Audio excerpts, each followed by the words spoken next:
جزاک اللہ عزت مند استاد بھائی اختتام بدل سے صرف نہیں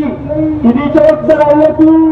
اور پوچھتے ہوئی کل وجہ ملک پوچھتے ہوئی کل وجہ علاقے سے پوچھتے ہوئی لیکن پاکستان نے حمد کی اور پورے وطن نے حمد نہیں بولو آگڑا پڑا تو 500 روپئے اپنی سعودیش میں خرچی کی تو جو چینوں کا لیک سے کم 100 روپئے ملا دی کی ہم گاندھی دار گاندھی چینوں گانا کا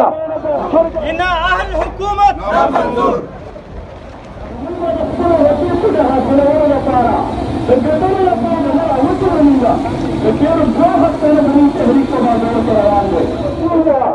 ارزان دکو نوس دبا گران دکو او خفا نشی خدا کا نتیجہ دکو ارب روپے قرضداریو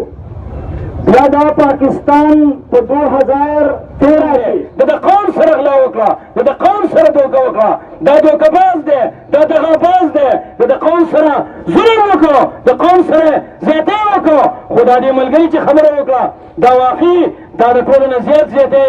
دا پی ټی آی د ورکرانو سره وکړه ځکه موږ هغو ته وایو چې ورګه چې یاران درته د خرو غوندې ګمان وکړي ورګه چې یاران درته د خرو غوندې ګمان وکړي ورګه چې په ناره باندې شپې د ماشومان وکړي او الرحمن الرحیم ہمارا آج کا جو جلسہ ہے محترم سراج الحق صاحب نے اعلان کیا ہے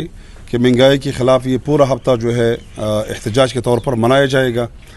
آج ہم باجوڑ میں کھڑے ہیں اور باجوڑ کے پورے عوام سڑکوں پہ ہے اور بہترین مہنگائی نے لوگوں کی زندگی جو ہے وہ دوبر کر دیا ہے. انشاءاللہ ہمارا یہ جو تحریک ہے مہنگائی کے خلاف باجوڑ کے حقوق کے حوالے سے یہ 21 نومبر تک جاری رہے گا اور یہ باجوڑ کے پورے قوم انشاءاللہ جماعت اسلامی کے ساتھ شانہ بشانہ کھڑے ہوں گے اور باجوڑ کے جو حقوق ہیں انشاءاللہ ہم لے کر دم لیں گے انشاءاللہ. ہمارا یہ جلسہ ہماری یہ احتجاج یہ باجوڑ میں موٹر وے کے لیے سی پیک کے لیے اور باجوڑ میں مہنگائی کے حوالے سے اور مختلف مطالبات کے حوالے سے ہے. ہم امید رکھتے ہیں کہ یہ مہنگائی جو عمران حکومت نے شروع کی ہے انشاءاللہ اس کا خاتمہ ہوگا اور اس تحریک کے نتیجے میں باجوڑ کی پوری قوم ہمارے ساتھ ہوگی انشاءاللہ